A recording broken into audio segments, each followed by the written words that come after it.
для слухачоў старэйшых за 12 гадоў.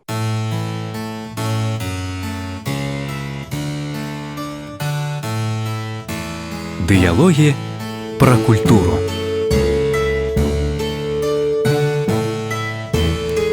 Добрый день, дорогие друзья, вы на канале «Культура», и с вами программа «Диалоги о культуре». Я ведущий Николай Пограновский.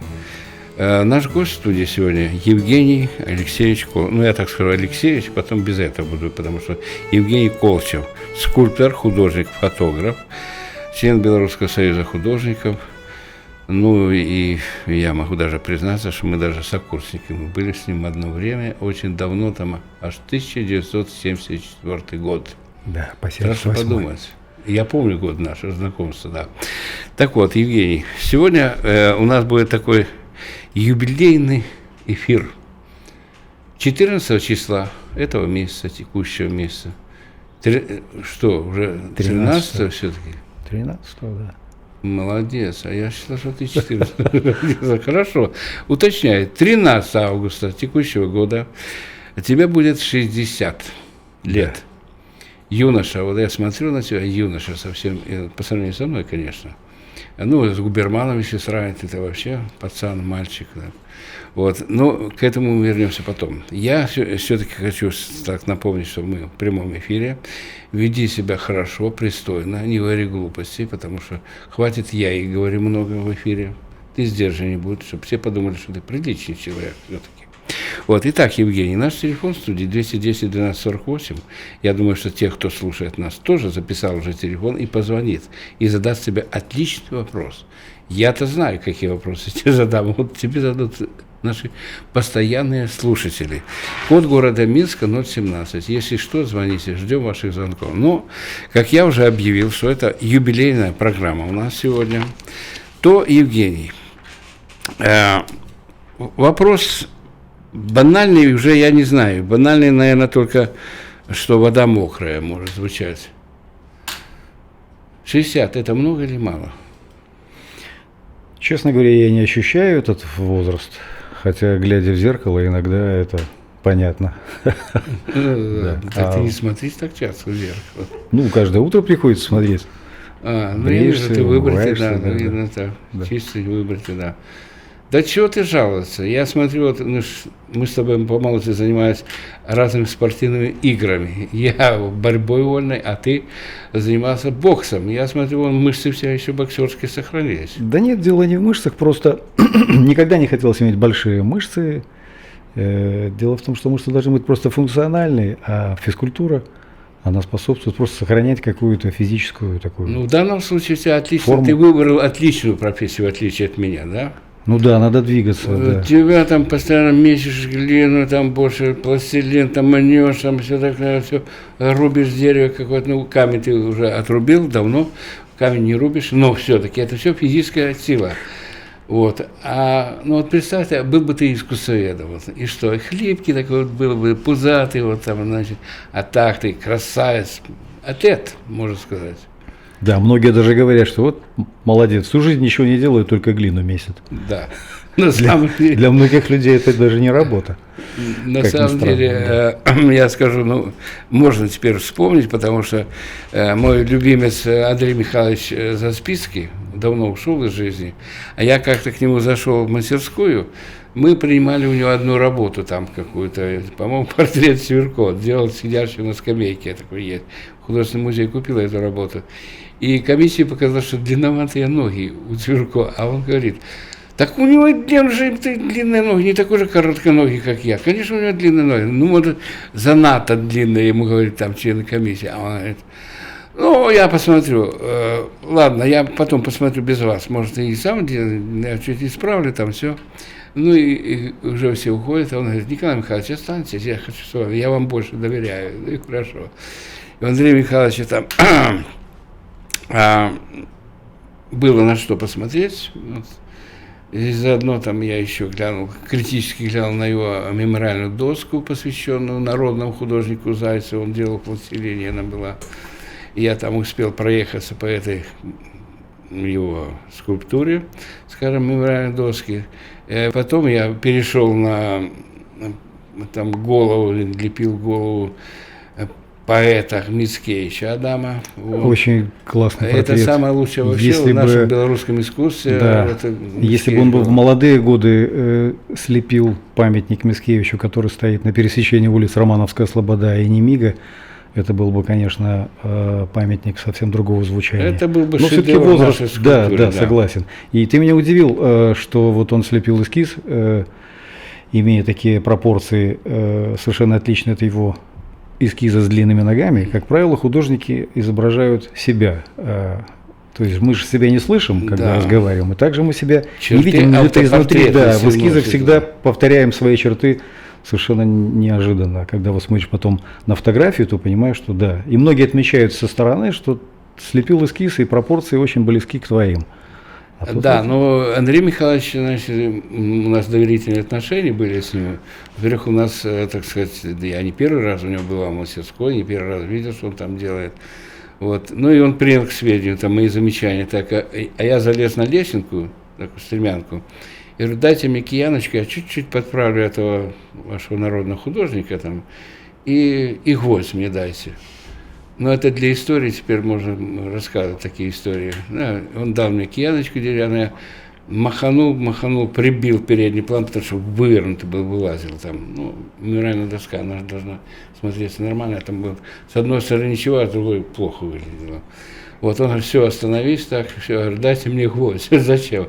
И вот этот альбом, который у вас на столе лежит, Зайцев, он дает мне альбом, я берусь прямо с альбома, взял, выбрал композицию, какую-то там зайцевскую, и гвоздем нацарапал на фоне. Я говорю, потому что глухой фон, а так будет поживее.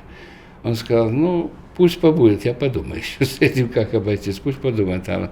Вот. Ну и, короче говоря, когда я там маханул еще у него, это он меня завел так, когда я маханул еще по поводу Мицкевича, там, он сказал, да, я не прав был. А он перед этим сказал мне, знаешь, говорит, вы писаки, только болтать умеете.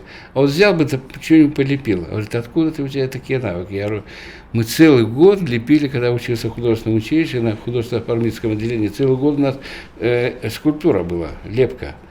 И у нас была у такая скульпторов была живопись. Злотник, помнишь, была? Ну, конечно, помню. Да, да. она у тебя тоже преподавала. Да, да. Вот, так что, скажем так, и маэстро смирился с тем, что я и лепить еще умею. Он сказал, ладно, тогда давай это мы дело замочим. И мы выпили немножко хорошего добротного самогона от пани Зоси. Вот, но перейдем к более веселым историям. А ты наверняка помнишь их, эти всякие разные. Я люблю очень веселые истории, потому что говорить в юбилейный год, знаешь, о том, что болезни одолевают, да не одолевают они. По тебе видно, что они тебя не одолевают.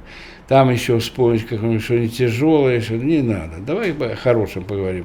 Вот вспомни какие-нибудь веселые истории из своей, ну, студенческой жизни, свидетелем которой я тоже был. Но что-то мимо меня прошло, а вот ты-то что-то запомнил, например. Что-нибудь такое, может, из другой студенческой жизни, когда в театрально-художественном ты учился, там скульпторы умеют шутить, вот я знаю, точно умеют шутить, причем получше других это делают. Да как-то неожиданно, я Неожиданно, даже да. и ничего в голову сразу не приходит. Не Было приходит. много всяких забавных Ну историй. хорошо, давай тогда, я знаю, что ты коллекционируешь анекдоты. Вот Юрий Никулин всю жизнь коллекционировал, и у него были очень любимые анекдоты. А у тебя какой есть любимый твой анекдот из своей коллекции? Ну хорошо, нелюбимый вспомни. Есть любимые анекдоты, но в них присутствуют нецензурные слова, и поэтому в этой ситуации никак нельзя. Ой, Женя, вижу по глазам, что ты только нецензурщину знаешь. Да нет, ну в принципе нет. Ну, безобидных анекдотов, конечно, много, но они очень острые, и поэтому не по теме, к сожалению. Да. Да. Да. За этим столом, да. Ну хорошо, музыкальный какой-нибудь, нежный музыкальный, у тебя дочь музыкант.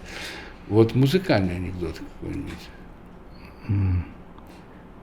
Нет. Тоже не знаешь. Сейчас не припомню, к сожалению. Ну тогда ладно, перейдем к твоей биографии, более скучной биографии. Скажи мне, Женя, ты получил образование скульптора, видел себя каким скульптором? Монументалистом, либо мелкая пластика, такая, знаешь, интерьерная. Либо ты видел вообще там монументы до 7-8 метров. Нет, как раз-таки вот именно станковая скульптура меня всегда интересовала.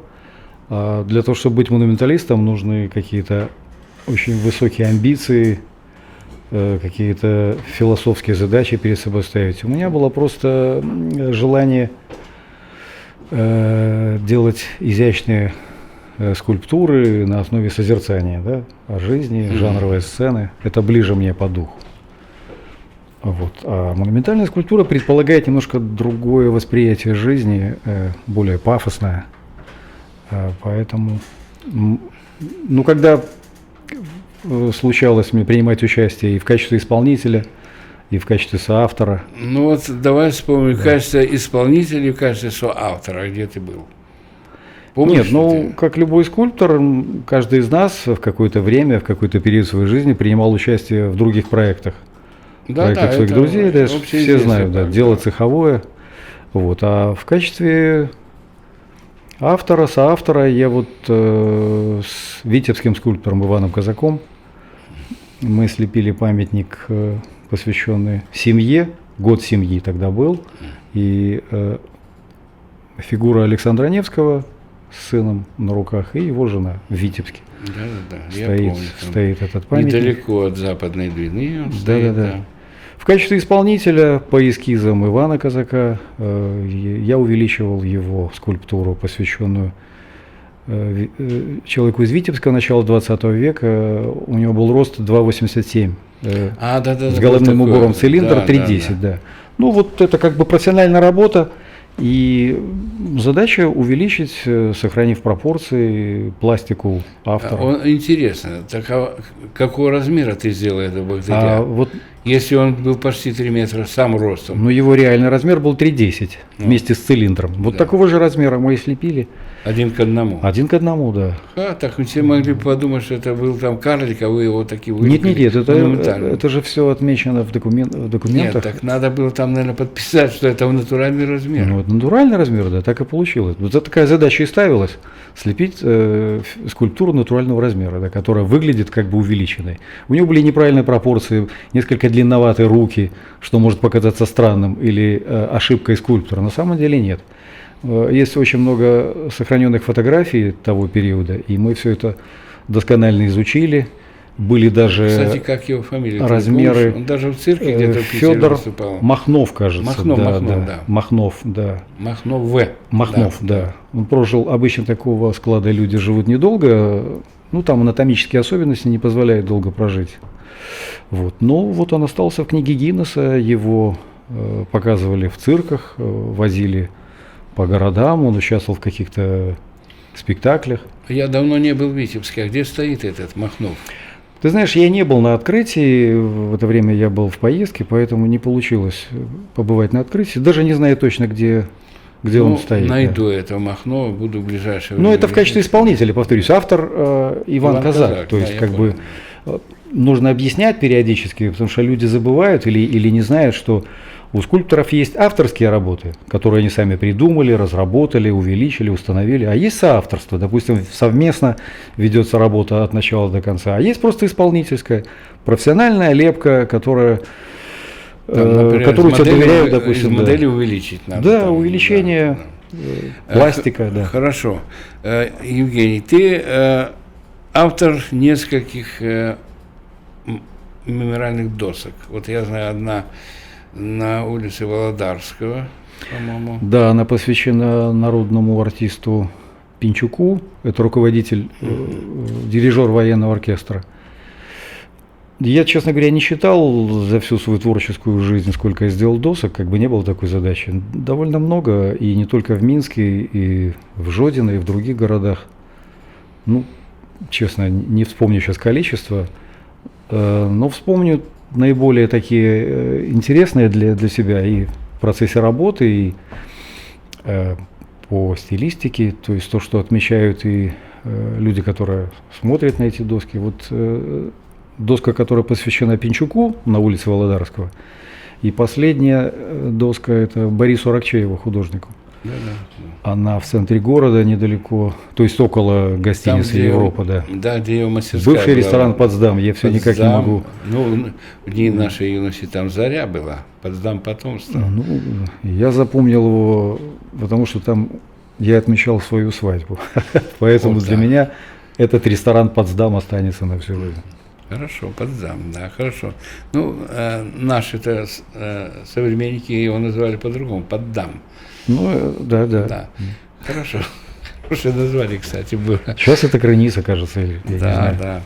Скажи мне, пожалуйста, Евгений, вот мемориальная доска требует каких-то особых навыков понимания, или это просто обычная рядовая работа? Это все зависит от автора, который берется за заказ, который ему поручило государство, или люди, которые тебе доверяют и которые тебя всю жизнь знают. Конечно, прежде всего нужны профессиональные навыки, чтобы сделать грамотно, а во-вторых, чтобы получился образ, учитывать пожелания. А еще же размер, пожелания. архитектор задает размер, на каком Но здании. это все будет висеть, согласовано, да. да, согласовано. Почему привлекается всегда архитектор для совместного проектирования и размеров, и толщины, и формы. Это все согласовывается. Эскизы, очень много А с кем эскизов ты из разрабатывается. архитектора работал обычно? Ну, в последнее время я вот работал, сотрудничал с Юрием Михайловичем Градовым, известнейшим нашим Да.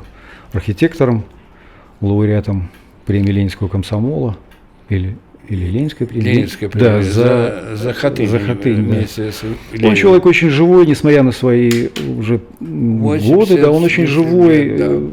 быстрый, активный, у него очень много всегда предложений. Причем удивительно, при его званиях и опыту, и жизненному, и творческому, он очень в общении простой человек и откликается на все какие-то замечания. Я знаю, что Юрий Михайлович для Жбанова придумал, Жбанову какую-то заказали для Могилева, в каком-то центре Могилева, недалеко от театра драматического, там заказали какую-то фигуру. Юрий Михайлович ему придумал целый комплекс этих фигур, звездочет, и там еще вокруг него еще. Да, он много работал со скульпторами, Там. поэтому у него огромный Да, опыт. прошу прощения, Да. у нас звонок. Алло, добрый день, слушаю вас, вы в эфире. Алло. Говорите, вы в эфире. Здравствуйте, Николай Михайлович. Добрый день, Герасим. Евгений Алексеевич. Меня зовут Герасим. Евгений Алексеевич, у меня вопрос к вам. Назовите скульптуру, которую вы любите и можете смотреть всегда с удовольствием. Речь И на чем идет вы о сейчас- своей скульптуре или чужой Да, какой-то? да, не, о мировой, которую вы любите наверное, смотреть с удовольствием. И над чем вы сейчас работаете? Спасибо. Дело в том, что какой-то одной скульптуры нет. Я как раз недавно приехал и в Греции был, давно мечтал туда попасть, и когда видишь образцы гениальных произведений, то когда глаза разбегаются, ну, естественно, есть какие-то варианты, прежде всего связанные с эпохой Возрождения, с эпохой барокко, готики. Очень много скульптуры, которые мне нравятся. И поэтому очень сложно ответить на ваш вопрос, конкретно какая скульптура. Их настолько много высококлассных произведений. Бернини, который с мрамором делал все, что он хотел, из мрамора, из камня сделать облака или кружева. То есть камень, известно, что это тяжелый материал, но то, что с ним он делал с камнем, это просто потрясает. Кстати, сейчас вот я на страницах Фейсбука познакомился с одним польским молодым скульптором, Гжегош Гвязда.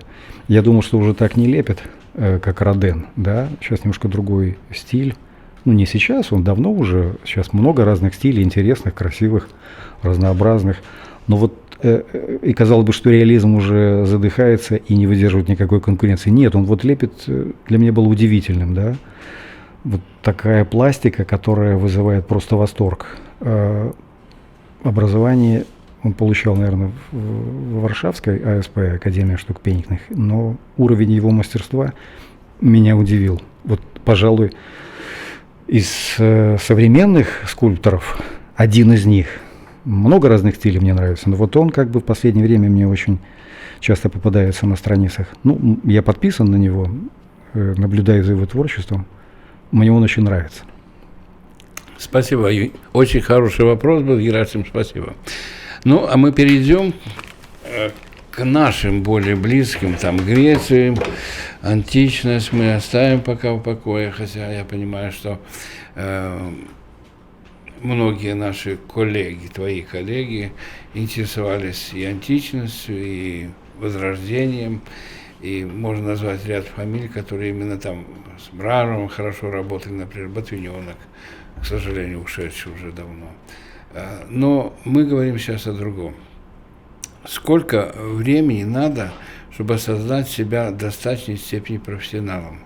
Вот ты когда почувствовал, что ты скульптор, не просто студент, ученик, там, хотя я знаю, что творческий человек всю жизнь учится, но тем не менее, на каком-то этапе начинает понимать, что он уже в состоянии самостоятельно какие-то вещи решать, без оглядки на прошлое, без оглядки на великих учителей и так далее. Ну, я думаю, у каждого этого по-разному. Дело в том, что некоторые выстреливают, ну, образно говоря, в молодые годы проявляются очень талантливыми работами, интересными, а многие к середине жизни, некоторые к старости. То есть у каждого по-разному, зависит от многих факторов. Просто это приходит незаметно, понимание, вот как щелчок. Нет такого, что вот конкретно, вот вчера я не умел, а сегодня я вот уже смогу. Нет такого ощущения. Это как бы подспудно развивается в тебе, вызревает. И все равно, каждый раз берясь за новую работу, ты чувствуешь какое-то волнение. Не потому, что там получится, не получится, а всегда есть сомнения такие профессиональные, как вести работу, на что обращать внимание. То есть процесс, его анализировать невозможно досконально, детально, разложить по полочкам. Ну вот ты наблюдаешь за своей дочерью, она у тебя музыкант. Она каждый день практически репетирует и начинает с гамм. Для тебя такие гаммы есть? Вот приходишь в мастерскую, начинаешь там, ну, мнешь пластилин, там, глину мнешь, там, или что-то какое-то такое, чтобы войти в ритм этот рабочий. Приходишь в мастерскую, начинаешь что-то делать, или возвращаешься к каким-то старым эскизам, наброскам, или всегда есть какие-то заказы, которые ты делаешь, или просто смотришь альбомы, или в интернете сейчас очень большая возможность увидеть современную скульптуру. Сейчас очень много в Китае представляется, где участвуют и наши скульпторы молодые, разноплановые, и по пластике, ну, и, не только по материалам. Молодые, да. Слободчиков туда ездил несколько раз. И молодых ты имеешь в виду Копача, да, помоложе. А вот Слободчиков уже зрелый дядя, как и я, там, и уже там под 70, да. Извини, уже зрелые дяди ездят. Ну, внутренняя работа всегда у каждого происходит, творческого человека, я так думаю, потому что иначе нельзя. И процессы, которые происходят в тебе, тоже нельзя их описать, потому что насколько тонкие детали, и они такие отрывочные. Не знаю, может быть, поэты-писатели смогли бы описать этот творческий процесс, который внутри происходит, но ну вот, например, это происходит, и не пытаешься это анализировать, почему, как, откуда, что берется. Естественно, в молодые годы ты представляешь себе, вот я стану кем-то, вот я смогу то-то. А теперь уже как бы тот возраст, когда ты еще не старый, но ты уже стал кем-то или не стал кем-то. Поэтому есть какой-то опыт и жизненный, и творческий, который никуда не денешь, не спрячешь, он все равно проявится в чем-либо, в какой-то работе. В связи накопилось знания в области рельефа, в области каких-то композиционных решений. Ну, не всегда есть возможность это воплотить в жизнь. Я хотел уточнение маленькое сделать, приятное для тебя и приятное для твоего учителя. Муромцев у тебя преподавал, насколько мне известно. Он был руководителем дипломной работы. Даже диплома, да. Геннадий Ильич Муромцев. Я не знаю у нас в Академии художеств более опытного человека, который мог своих студентов научить лепить рельеф. Лепить рельеф. Мемориальные доски – это тоже рельеф. И научить понимать, что такое рельеф и как его сделать, чтобы он смотрелся со всех сторон. Если круглая скульптура, так можно, там тоже есть свои проблемы. Со всех сторон должна хорошо смотреться. А это рельеф. Это справа-слева анфас. а тыльной стороны-то мы не видим ничего, но это должно предполагаться, как будто округлая скульптура. И вот Муромцев учил всегда своих студентов. Кто прошел его школу, я цитирую многих скульпторов, говорят, у него можно было научиться, как лепить рельеф. Тот, кто у него не проходил эту школу, кто не научился, тот рельеф всегда или делает очень плохо, или совсем не делает. Ну да, это правда. У него был огромный опыт, и он многим привил эти знания, понимание, как выстраивать рельеф. Ведь скульптура, он как дом, она выстраивается очень скрупулезно. А рельеф наиболее сложный, потому что зачастую видишь, я не хочу кого-то критиковать, вот вроде бы рельеф, но там торчит нос, как у Буратино. То есть какие-то нарушения законов, которые закладывал именно Муромцев. То есть он как с одной стороны посмотрел вроде нормально, а с другой он оказывается в Буратино. Да, я да. именно это имел в виду, Ну, да. Но не буду критиковать уже, конечно, там мой хороший друг, скульптор Заспиский Андрей Михайлович, ну так неудачно сделал Цверко, мемориальную доску, которая висит на входе в скульптуры мастерские, вот на Сурганова. Ну, столбик так называемый, там висит мемориальная доска. Ну, очень неудачно. Я Андрею Михайловичу даже при жизни говорю, что, может, есть как-то желание исполнить, я к этому не вернусь уже никогда. Нет, дело в том, что критиковать, конечно, легко любого и каждого, да, и обидеть художника очень легко и просто, что делают, кстати, сами художники, да, друг с другом, не говоря уже о просто зрителях. Я тебе Поэтому скажу, это художники друг друга неблагодарное дело, более да. жестко обижают, чем искусстве нежное вас обидит. Ну да. Это уже как бы и на совести автора, как он относится к своей профессиональной работе и только. Да, это уже от других. Ну, я напомню, дорогие друзья, вы на канале «Культура», с вами программа «Диалоги культуры», я ведущий Николай Пограновский. Наш гость в студии Евгений Колчев, скульптор, художник, фотограф. Мы говорим сейчас о нем как о скульпторе, чуть позже поговорим как о фотографе, фотографии, но это у нас отдельная тема будет. Член Белорусского союза художников. Наш телефон в студии 210 12 48, 210 12 48, код Минска 017. Звоните, если у вас будут какие-то вопросы. Но прежде чем перейти к фотографии, все-таки, Евгений, я хотел уточнить несколько вопросов таких деликатных, чисто административного характера. В кинотеатре «Победа» стояла чудесная твоя скульптура «Икар». Да. Что с ней случилось? Я пытался выяснить судьбу этой работы и обращался в кинопрокат, был на приеме у директора, но, к сожалению, была возможность ее выкупить, чтобы она не пропала. Или другая возможность была, которая могла бы быть, но она не случилась, это передача музею Асгура, да, скульптуру да. музея Асгура. То есть кинотеатр принадлежит городу, музей принадлежит городу. То есть эта передача могла бы состояться ради сохранения скульптуры.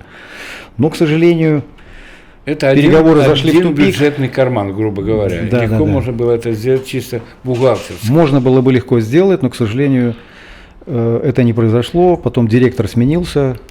Кажется, Ну, я вспоминаю, что да. директор музея Асгура Оксана Леонидовна писала письмо официально в кинопрокат с просьбой передать эту скульптуру Икара, твоего авторства, в музей Асгура.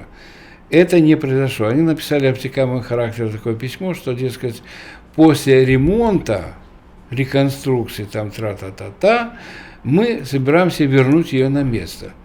Прошел ремонт, а где же скульптура? Ну, собственно, ремонт еще не прошел. Я пытался заглянуть там в окно, посмотреть из главного входа. Скульптуры не видно. Ее судьба непонятна. Хорошо, если они вернут после ремонта реставрации на место. Но если она не будет соответствовать стилистике нового ремонта, если они будут там какие-то вносить изменения архитектурные или стилистические, то она туда может не вписаться по стилю, но как она сейчас хранится, не распилили ее и не сдали на цветной металл, это непонятно, известно. Евгений, просто жалко я тебе работы. обещаю, клянусь даже, как только завершится ремонт, я специально куплю билет на любой сеанс, зайду, посмотрю, стоит она там или не стоит. Если ее там не будет, я, естественно, напишу 2 официальных письма. Одно, нет, даже 3. Управление по истории, культуре, наследию одно напишу, второе напишу в прокуратуру города Минска, и третье напишу в госконтроль, чтобы они проверили эту организацию, куда делать твоя скульптура. Но я считаю, что это очень удачная скульптура, и она должна радовать глаз наших граждан, которые, кстати говоря, платят налоги для того, чтобы видеть это, то, что ты делаешь. Но вообще судьба произведений, росписей, которые делали Андрей Задорин, Слава Лимачко, Роман Заслонов, известнейшие художники Да белорусских. вспомни, Литвинова, Их просто там роспись уничтожили. Росписи просто уничтожили. Сейчас вот судьба моей скульптуры непонятна. Может быть, она не настолько хороша, но все равно важен принцип отношения. Да? Государство заплатило деньги, да, и потом это куда-то жалко, что оно исчезнет. Ну, собственно говоря, судьба произведений художников, которые ушли, старшего поколения, тоже не веселые. Не всегда есть хранилище, где можно было бы сохранить лучшие варианты. Это счастье, когда везет, допустим, потомки. Вот я хочу привести пример. Константин Селиханов, внук Сергея Селиханова, великолепного белорусского скульптора. Вот благодаря стараниям его внука Константина он сохранил такое произведение, которое, я думаю, останется на века. Это скульптура Якуба Колоса, которая могла бы погибнуть просто. Вот он ее сохранил, реставрировал, восстановил. И вот когда я ее первый раз увидел на выставке, то я был просто поражен, насколько глубокий образ. И если бы сейчас на площади Якуба Колоса стоял вот этот памятник, то это была бы совершенно другая атмосфера, другая ситуация. Есть у меня любимый памятник Черчиллю в Лондоне. К сожалению, вот выскочила из головы фамилия. Да, это такой колосс на подпорке, он так опирается на трость, и он как бы заваливается, но в этом чувствуется мощь. Вот на таком уровне, или близко к этому уровню, вот Селиханов Сергей сделал образ Якуба Колоса. То есть вот это действительно достояние, это мощь белорусского народа, да, вот культура. Ну, будем говорить так, откровенно. Ну, такого звучания. Работа вот, Заира Исааковича Азгура, который стоит. Она более лирическая. Она очень лиричная. Да, она да, такая, да. Ну, наши герои из его произведений там присутствуют. Даже есть интересные моменты забавные. Так вот я хочу закончить, извини, что перебиваю. Пожалуйста. Хорошо, когда вот складываются так ситуации, когда сохраняются благодаря вот таким людям или любителям искусства, а чаще же всего просто они пропадают. Скульптор или художник умирает, что-то остается у коллекционеров, а что-то просто безвозвратно исчезает. Вот что жалко. А много очень прекрасных художников вот так вот было продано за границу коллекционерам. То есть вот за это обидно, да. Если бы было очень большое количество каких-то хранилищ, где можно было бы там складывать лучшие, даже эскизы, материалы. Я в данном случае, богатство. В данном случае я с тобой и согласен, и не согласен. Я объясню почему. У меня есть друг Ромуальдес Будрис, живет в Вильнюсе. Он до недавнего времени был директором Объединенных художественных музеев в Вильнюсе. И он мне когда-то на мои сетования, что я говорю, что вот, знаешь, там перестройка началась, много художественных произведений белорусских художников уезжают на Запад, и без конца они уехали и останутся там, и все это как бы ограбление государства, культуры нашей. Он говорит, успокойся. Никуда это все не денется, сохранится, и все будет достояние не только белорусского народа, а вообще будет достояние мирового качества. Это первое. А второе, говорит, представь ты на секунду, что Рембрандта можно только в Голландии посмотреть, больше нигде, а он разъехался по всему миру. И в этом есть определенная логика, я с ним согласился. Ничего страшного, что надо останется здесь, что не надо, оно отъехало. И там тоже народ будет знать. Вот посмотри, скульптуру Цаткина перевозят и устанавливают здесь, в Минске. Там, скажем, наши скульпторы, там, ну вот твой учитель, например, Аникейчик, Анатолий Александрович, сделал Янку Купалу для США и Канады, по-моему. Наши коллеги там делают, ну, скажем, твой коллега, твой почти ровесник, Олег Ворошенин и Селиханов Константин, уже сегодня упоминаемый. Да, в Киеве Короткевичу, да, памятник Короткевичу поставили. Ну, правда, киевляне, украинцы в обмен нам еще раньше Тараса Шевченко подарили. Россияне подарили Александра Сергеевича Пушкина на набережной. Эдуард Борисович Астафьев подарил памятник в Праге, да. Это, конечно, приятно, да. Это хорошая традиция. Валерий Нушкевич, Александр Дранец, рельефы, посвященные тоже Скорыне, и в Италии, Падуя, там и в Японии, и в Чехии, да. Ну, конечно, это принципе, хорошо. Хорошая такая... Наши молодые ребята, которые работают с камнем, очень много участвуют и в Китае, и в Бразилии, ну, собственно, по всему миру участвуют в пленэрах, оставляют там свои произведения на очень высокого уровня. Конечно, найдутся люди, которые критично отнесутся к деятельности первого министра иностранных дел, был такой Кравченко Петр, он потом был послом в Японии, еще в иных местах был. Это его прекрасная идея зародилась тогда, что надо, вот начал он со Скорины, дарить Скорину там за рубеж. Выглядело это немножко странновато тогда, да, а теперь я вижу, что это вполне обусловлено нормальными европейскими отношениями, культурный обмен. Это хорошая идея. И после этого там Астафьев в Праге тоже установил Скорину, которую мы... Ну, это хорошая традиция. Вообще, опять-таки, вернемся к эпохе Возрождения. Тогда же художники перемещались, не зная границ. Итальянцы в России, там французы в Испании, испанцы во Франции, в Италии. Это нормальный процесс. Это должно так быть. Это как бы перенимание опыта и развитие каких-то областей в искусстве, которые привносятся в другой стране. Это очень хорошо, конечно. Вот, допустим, сейчас была выставка «Великолепная Сидура» российского скульптора. Да, так сколько его скульптур установлено за границей. Ну, тогда были другие времена, ему было тяжело, но его эскизы увеличивались где-то в Германии, там, я знаю, там, в других странах. Здорово, конечно, когда есть такие обмены культурные. Это обогащает и ту сторону, и эту сторону.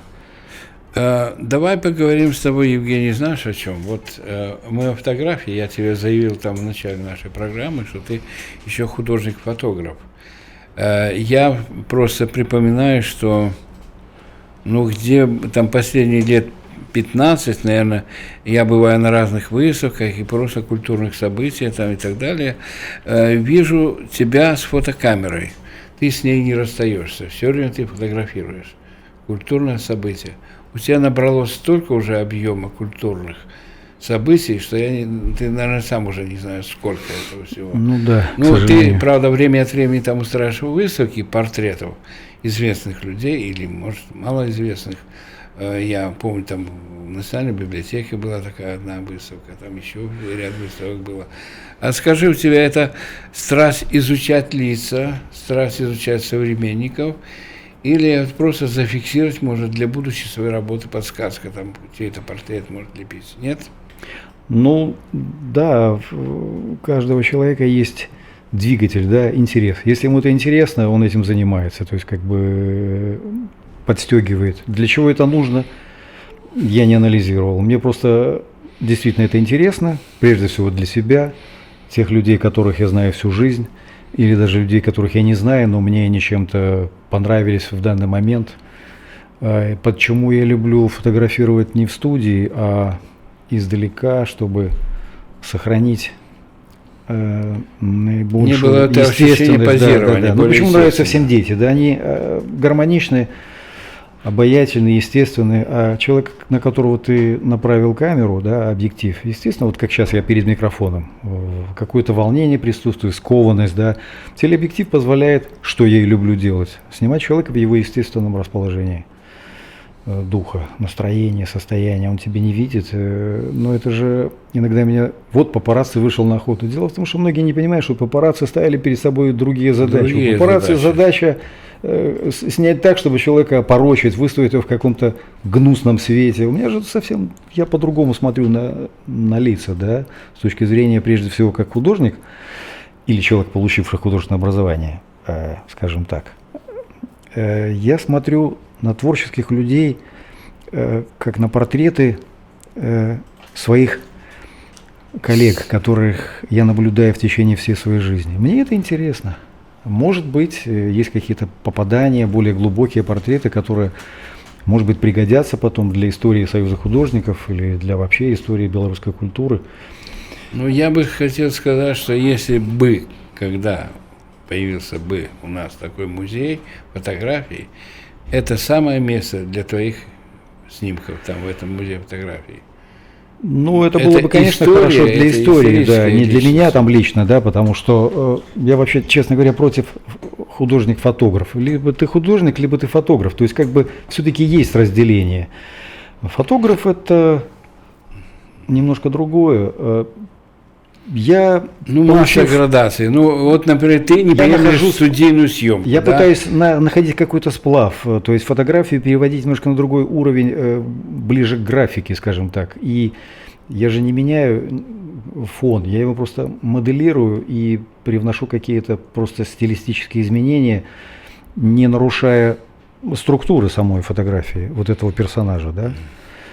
Вот, это совсем другая вещь. Хорошо, когда ты снимаешь, скажем, объект, я не знаю, там кого, назовем так, объект снимаешь, потом ты уже, сидя дома, пролистываешь это все, и ты к компьютеру обращаешься, чтобы там откорректировать в фотошопе или нет?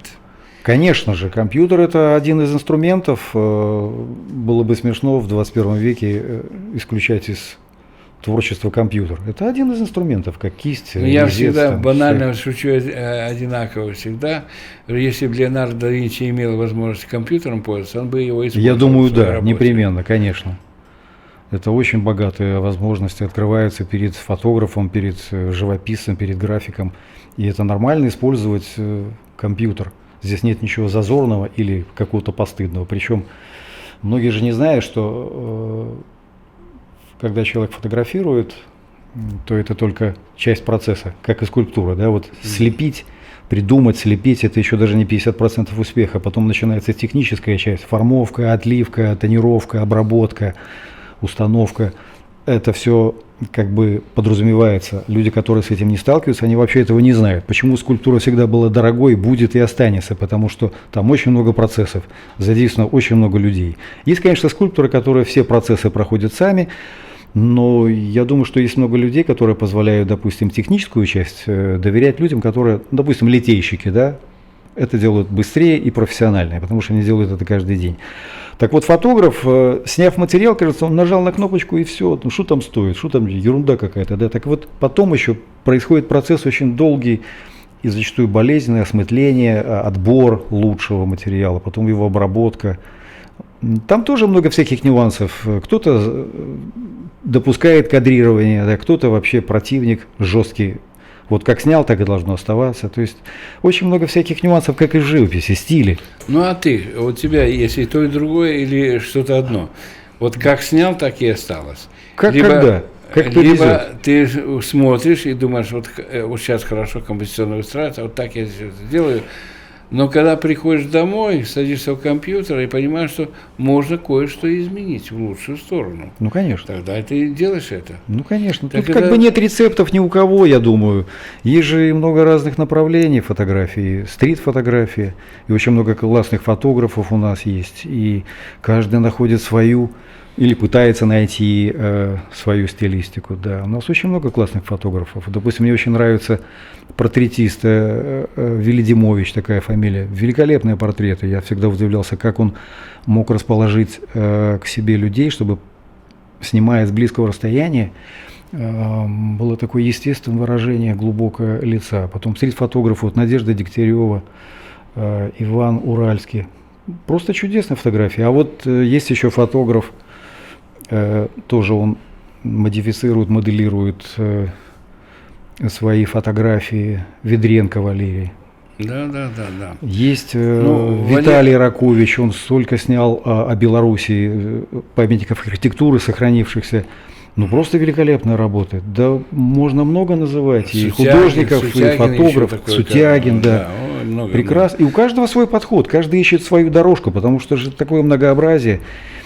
Есть, конечно, ну, каждый же начинает творчество, или фотографию, или живопись с подражания кому-то. Это нормально, потому что на этом и построен нормально. Процесс обучения. Да, конечно, да. Тут не надо бояться, стесняться или там тыкать пальцем. А вот он его как... Да, естественно, что-то насматриваешь, что-то нравится, берешь от кого-то, учишься. Фотография тебе помогает или, Конечно, помогает. или отнимает время от скульптуры? Да нет, я бы не сказал, это существует все гармонично, это как бы один из инструментов, повторюсь, да.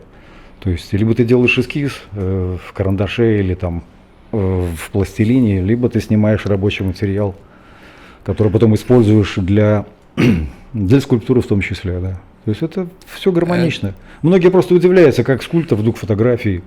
Ну, не удивляется, что художники, собственно, большинство, да, чтобы был трудовой стаж, скажем так, идут преподавать. То есть преподавание это как бы нормально. Оно отнимает, может быть, даже больше времени, чем фотография. Да. Ты востребованный человек, как ты думаешь? Да я не знаю, честно говоря. Нет, мне, конечно, доверяют какие-то работы, обращаются ко мне с просьбами. Ну, так это каждому из художников такое разнообразие стилей. У каждого художника есть свой зритель, это нормально, потому что сейчас можно все. Если раньше как-то там в советские времена могли гнобить за какие-то современные направления, то теперь можно все и делают все. И это нормальный процесс. Да. А скажи, существует рядом и реализм, что и тебя абстракционизм. подтолкнуло, либо заставило, либо увлекло заниматься педагогической работой? Ты, я знаю, что в Мемориальном музее мастерской Асгура проводишь каждую субботу занятия по лепке. Да. К тебе приходят не только дети, но и взрослые, поскольку приводят детей, и сами взрослые там же сидят своими детками рядом и лепят. Тебе это интересно? Именно педагогическая работа, вот эта часть. Но это как бы не совсем педагогическая работа. Я просто делюсь опытом. Директор музея Оксана Богданова обратилась ко мне с просьбой, не мог бы ли я попробовать провести несколько занятий. Да. Я провел, и вот это как бы продолжается пока. Есть заинтересованность у людей, им интересно попробовать свои силы, понять, что это такое вообще, как работать с объемом, ведь обычно все рисуют, дети же рисуют чаще всего. А вот не у каждого есть возможность попробовать себя в скульптуре или в керамике. И вот как раз-таки в этом музее созданы условия для того, чтобы любой человек мог прийти и попробовать. Потому что мы же знаем, когда человек, глядя на какое-то произведение современного искусства, ой, я так могу. До тех пор, пока он не берет в руки кусок пластилина и глины и начинает вот так вот мочь, а не получается. Он по-другому может. Да-да-да. Ну, приходят не только взрослые, иногда приходили ко мне даже художники, говорят, что вы пришли, вы же все уже умеете, понимаете, как бы. Но все равно есть какая-то заинтересованность, и это меня не то, что заставляет там оставаться, да, а просто если есть интерес у людей, и у меня есть интерес с ними поделиться своим опытом. Там не так много как прекрасно. бы Евгений, требуется наше времени. Время вышло. Да, да. Я прошу прощения, что я тебя перебил на хорошей ноте. Вот мы продолжим как-нибудь чуть позже. Вот. Ну, а сегодня я просто хочу сказать спасибо, что нашел время, пришел к нам. И вы на канале «Культура», дорогие друзья, были все это время. И у нас программа «Диалоги о культуре». И наш гость Евгений Колчев, скульптор. И он, правда, поправил меня, он не художник, он просто художник, фотохудожник. Так кто ты, художник или художник? Нет, я прежде всего скульптор, и человек, который любит фотографировать, скажем так. Хорошо, отлично, да. Ну и спасибо всем, кто нас слушал. Спасибо также звукорежиссеру Анастасии Казаковой, которая все это время была с нами. И вам большое спасибо. До свидания, до следующих встреч.